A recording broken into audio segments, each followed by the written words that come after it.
Every property that we have, the property values around our properties go up. People think there's an affordable housing going in or a homeless housing community or even drug treatment, their values are going to go down. And every single property we've ever built, property values go up, crime goes down. Those are the three things neighborhoods do. We generally have to convince the neighborhood that we're going to increase their property values, we're going to reduce crime, and we're going to respond to their needs when they want it. And if we have time to do that, we're successful.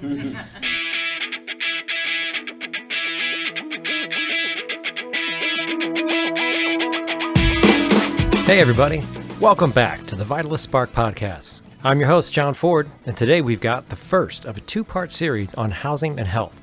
Vitalyst was fortunate enough to host 4 passionate practitioners from the Continuum of housing services focused on health and well-being. These folks generously gave their time to speak directly with our Board of Trustees, and we captured it all so that you could learn more about the great work that's going on here in Arizona. We've taken that hour-long meeting and edited it into 2 parts. This episode features emergency shelters, transitional housing, and permanent supportive housing, including some great urban infill projects that mix affordable and market rate units. Our next episode will venture further into the affordable rental and home ownership realms. In both parts, you'll learn about exciting projects and meet inspiring and passionate people. And like always, it'll happen in about the space of your daily commute. In the show notes, we've got lots of links for you, slides that were used by the presenters, bios for each presenter, and a link to the Housing Continuum that is the container for this 2-part presentation. Be sure to check those out as you listen. So let's get to it. Please join my colleague, CJ Eisenbarth-Hager, as we bring you part 1 of this fascinating dialogue. It's time to meet the people focused on effective, affordable solutions for health and well-being through housing. We're really pleased that you are able to join us. We know that housing impacts a person and their health on 3 different levels. We know the condition of the housing is very important to the health of the individual. We also know that the neighborhood context impacts the access that that person and family has to important resources that help them be healthy in their day-to-day lives. And then lastly, affordability, making sure that the rent, the mortgage is within the budget of the family. And we know that there's lots of folks who have very limited incomes. So finding housing that fits a very tight budget is often difficult.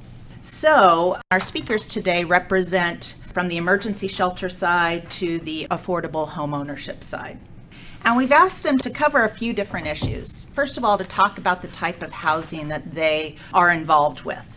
And then tell us about who often lives in that type of housing, who a client is. Let's understand who needs this type of housing. And then also what they see as the housing and health connection. And then last but not least, if they have time in their 10 minutes, talk about the policy and programmatic and funding environment associated with that particular type of housing. So it's a tall order. All of these professionals spend 40 plus hours a week focusing on each of these issues, and we're asking them to consolidate their breadth of knowledge into 10 minutes. But our hope is to give you a good overview of their work. So first, we are going to start with Katie Gentry, and Katie works for the Maricopa Association of Governments. So welcome, Katie. Thanks for joining us. Thanks, CJ. Like CJ said, I work for Maricopa Association of Governments as a human services planner for the Continuum of Care. So the Continuum is really in charge of looking at how regionally we can address homelessness. And so we bring in HUD funding locally. We have about $26 million throughout Maricopa County and really are trying to figure out how can we solve homelessness on a broader level. So that's why I'm really talking about temporary housing and what does that look like in our system, and then I'll pass it over to talk more about permanent solutions. But a lot of the things that we're looking at is how can we have a housing plan that really looks at where are people going to end up long term rather than just temporarily. So I'm going to start with emergency shelter. It's really an immediate response to somebody who is presenting us experiencing homelessness. It's the first stop shop. There are plenty of shelters throughout the valley. Most of them are pretty limited in services, so they're going to try and get you connected with other services throughout the valley. All of them have different rules and different barriers, but most require you to leave during the day. It's only a place to rest your head at night. We have very small shelters from only sheltering 2 or 3 people all the way up to your biggest shelter in the valley that houses 430 on every night basis. So if you look at kind of throughout the valley what each of them do differently, some have pros and cons, but overall it's going to be a one place. You can be there for a day, you can be there for up to 30 days, and they're really looking at where can we take care of your need for that night of, if you're not sleeping there, you're probably going to be sleeping out on the streets. Just a few nights ago, we did the point in time count, which is an annual survey that happens that goes and surveys every individual experiencing homelessness, and it was really cold. It was 38 degrees that morning, and so if you're staying in a shelter, you wouldn't be out on the streets having to deal with that, having to be worried about your safety and other things. You're instead in a shelter. Throughout the valley, we have about just over 1,200 shelter beds on any given night. Some of the challenges, though, is you do have communicable diseases that are going throughout, especially on your bigger shelters, but it is stopping from, better than being on the streets is those kind of stressful situations go down a little bit when you're in a shelter, not quite as well as a long-term home of your own. So these are the shelters throughout the valley. We kind of divide them into 3 different subsections. So you have shelters specifically for single adults, you have shelters for family and youth, and then you have domestic violence shelters, which are going to keep you if you're a domestic violence victim. Throughout the valley, they're spread out throughout the valley. Cass is going to be like your largest shelter in downtown Phoenix, all the way over to Phoenix Dream Center, which is on the west side off of the 60. I Help Chandler, which is going to be a smaller one run by churches in the East Valley. Families and youth, a lot of them also throughout the valley spread out.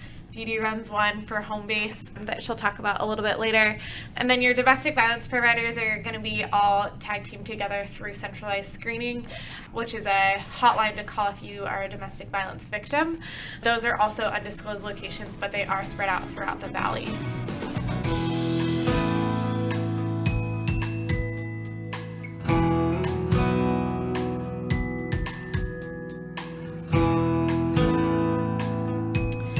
Kind of contrary to that, which is a little bit more long-term, is going to be your transitional housing. So transitional housing is typically, you can be there for up to 6 months depending on the funding source.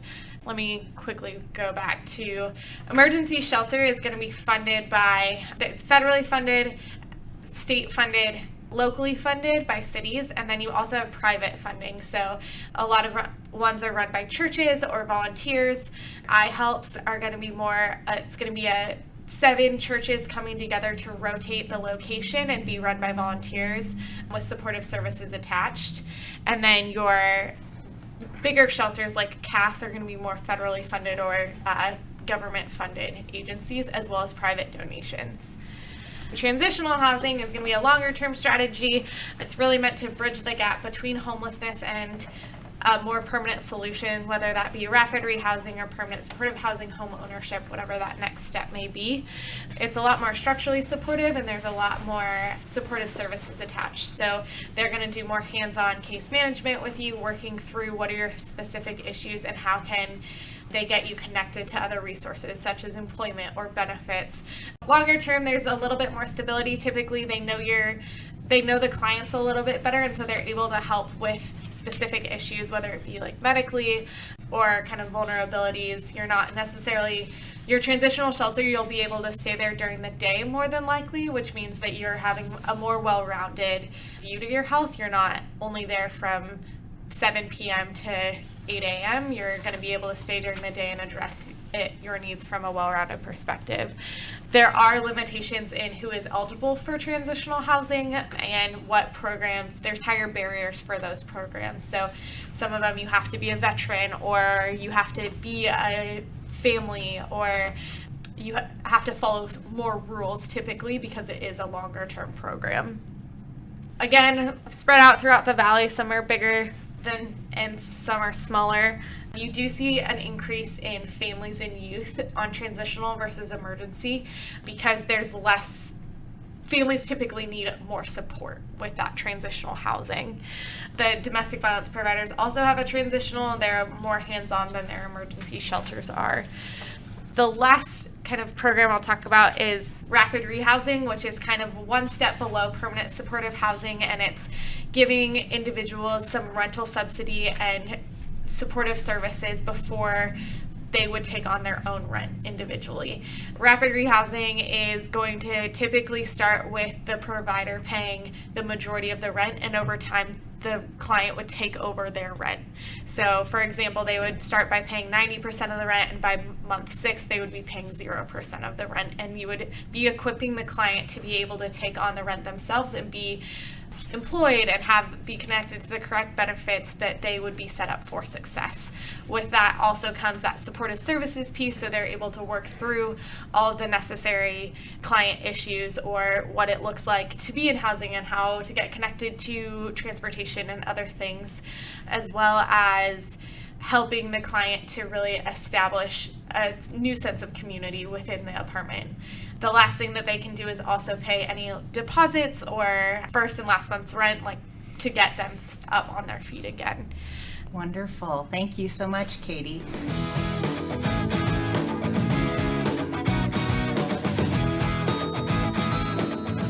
So next we will hear from Dede Devine, who is with Native American Connections. Really accomplished professional, and we're really lucky to have her here today. Dede, I'll turn things over to you. Thank you for having me today. Native American Connections has been in the Valley almost 50 years. You can see this is our corporate office, and we're right along the light rail. We have 22 sites. Most of them are in Phoenix, and most of them are in Central Phoenix. And we had a very specific strategy of being along transportation corridors, particularly the light rail. I did want to add residential substance abuse treatment as part of the continuum of housing, because it is temporary housing. A lot of people coming into alcohol and drug treatment are homeless. And so we have a period of time of providing them a whole body, a whole health experience of recovery, and then having time to work on some of the strategies Katie was talking about, and getting them not going back out into the streets, but going to housing. This is the Patina Wellness Center. It's very near the Heard Museum. It's 70 beds. We have a cultural perspective. We design culturally. This is our talking circle room. You'll see sweat lodges on our campus. And so there's a whole emphasis of architectural design that promotes healing and wellness as well. And we allow our parents to bring their women and children into residential drug treatment, which is highly unusual. And so we're reuniting families, even if you were to look at the removal of children, one of the significant barriers is substance abuse of the parents. And so we're always looking at removing the children, but what is the care that parents are getting? And we do that. So I wanted people to realize that residential drug treatment is part of that continuum of housing. We're building another 55-bed facility at that site. Anybody know that site? That's the fire, yeah. We had a lot of opposition. We just had to get a use permit, but we were successful, and NIMBYism will come into one of my slides later on of one of our barriers. But we're going to build a beautiful new facility there, another 55 beds of residential recovery services, and then 55 homeless units of housing on that site.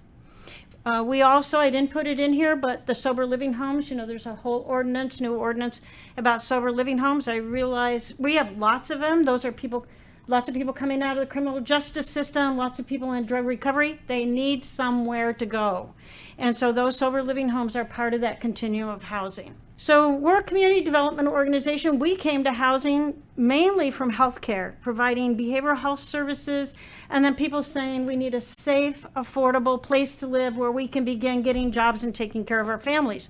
So as a community development organization, we go into neighborhoods and revitalize neighborhoods. This is 9th Street and Indian School. Next picture is what it is now. This is permanent supportive housing for chronic homeless individuals. And this is in Canto Point. And so this is 55 beds. We opened in 2013. We are one of Arizona's first specifically designed housing first homeless housing community. And so United Way studied our clients. We reduced their emergency room visits by 85% in the very first year. And we reduced their criminal justice involvement to 0. So it was a good example of how permanent supportive housing can change the lives of our community, socially, but fiscally responsibly as well. That was the beginning of the data to try to encourage healthcare industry to look at supportive housing as one of those social determinants and as an inexpensive way to really change their healthcare outcome as well. We have a single point of entry, and that's in the architectural design. How do you make it safe? A single point of entry. This is one of our units, one of our tenants. This is Stepping Stone. This is about 14th Street, McDowell. 82 units. We're building another 42 right now on the same site. And here at this site in particular, we have units very specifically for people living with HIV and AIDS. Again, providing the medical support services they need to be healthy in our community. And that integration of behavioral health, medical health, and I have to add oral health because we forget about the oral health needs of sometimes of our patients. So, and at Access, we're talking a lot about integration of behavioral health and physical health, but oral health is equally as important. This Camelback Point, you're kind of seeing the light rail in the background. We're really looking about building on transportation corridors because transportation to services and particularly medical care is really important. Another permanent supportive housing. So we have the only homeless shelter for youth right now that's dedicated specifically for youth. Other shelters provide shelter for young people, but it's in the broader context. Home base is 25 beds for homeless youth, and it's relatively short term, less than 6 months. Youth at our shelter don't need to leave during the day, which is a big difference between some of the other shelters where people have to leave during the day. We have a commercial kitchen. We feed them 3 meals a day, 7 days a week. And so their goals are initially be safe, get off the streets, improve your health care, settle in, and then it's either getting your education. Do you know if a youth gets their GED, goes back and gets their GED at this age, they have a 40% chance of ever being homeless again, a 60% chance of not becoming homeless. If they go back and get their high school diploma, it's 90% chance of never being homeless again. So we're really focusing. We decided to take a step back and say, boy, if we can get their high school diploma or their GED, we're going to do that. And so this shelter sort of becomes transitional housing to keep them engaged in that educational effort. And if they already have their GED then or their diploma, we go right into employment training, workforce development and training.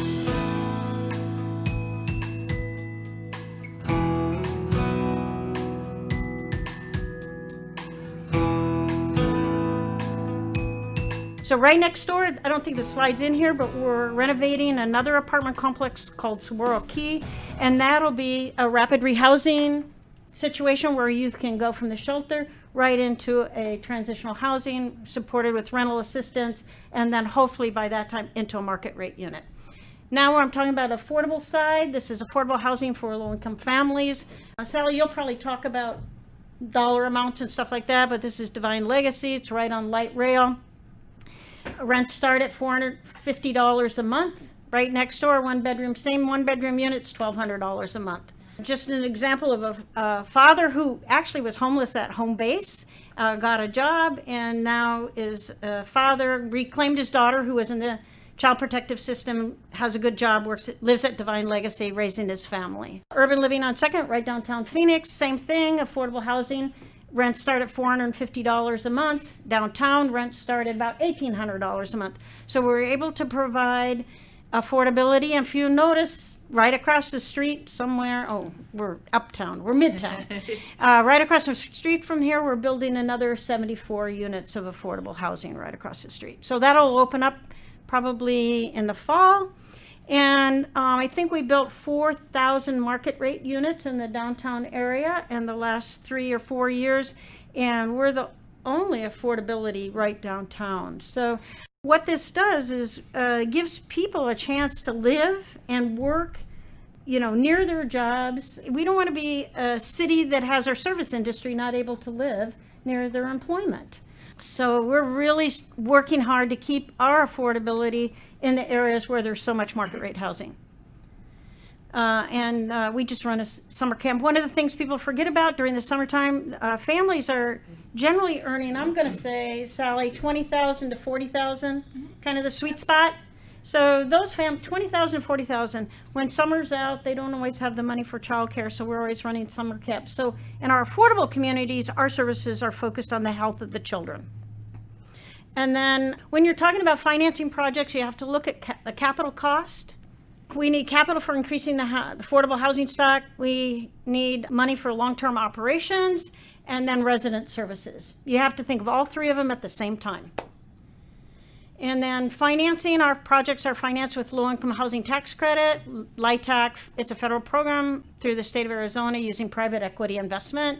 The Arizona Community Foundation now has a community development fund with LISC and other banks, and its foundation it's pre-development, a revolving loan fund with pre-development, zero interest, and then they have now long-term low-cost loans.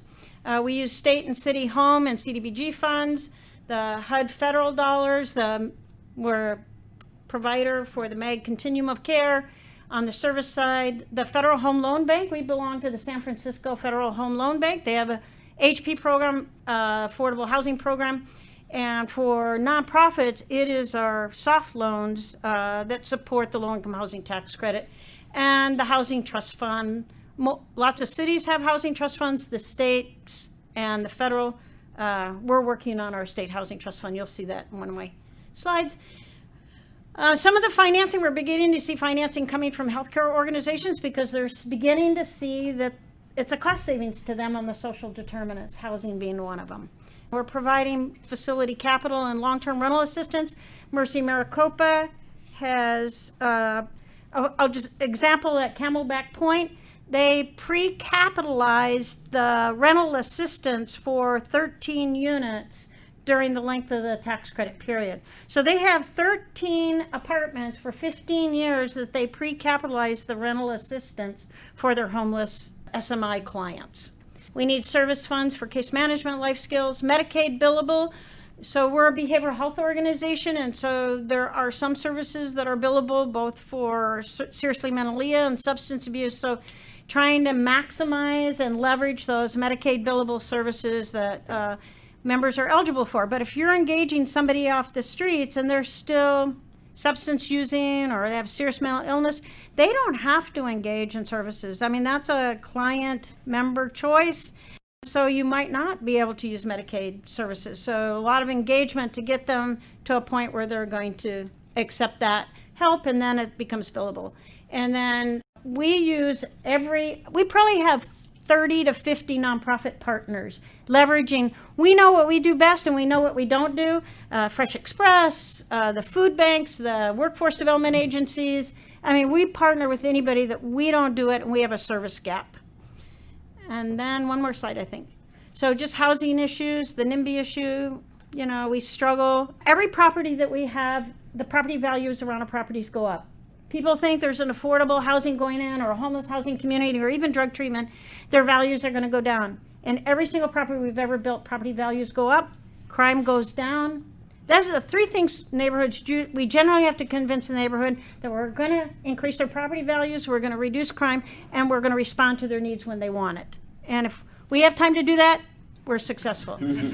So there's a new interpretation of property tax exemption with our county assessor. Does anybody know Paul Peterson? No. Okay, I won't do that, but it's a risk, significant reduction of housing trust fund where you're trying to restore the housing trust fund. Other states have long-term dedicated state legislative resources to end homelessness, and we need to do that. Wow, a mouthful and then some. Thank you, Dede.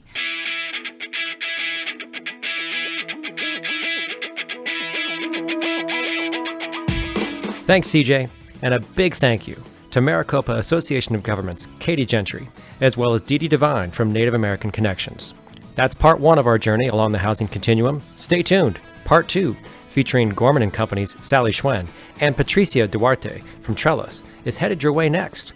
To make sure you get it, reach into your podcast app right now and subscribe to the Vitalyst Spark. As always, remember this: with great responsibility comes great power. We'll see you back on the road to well-being soon.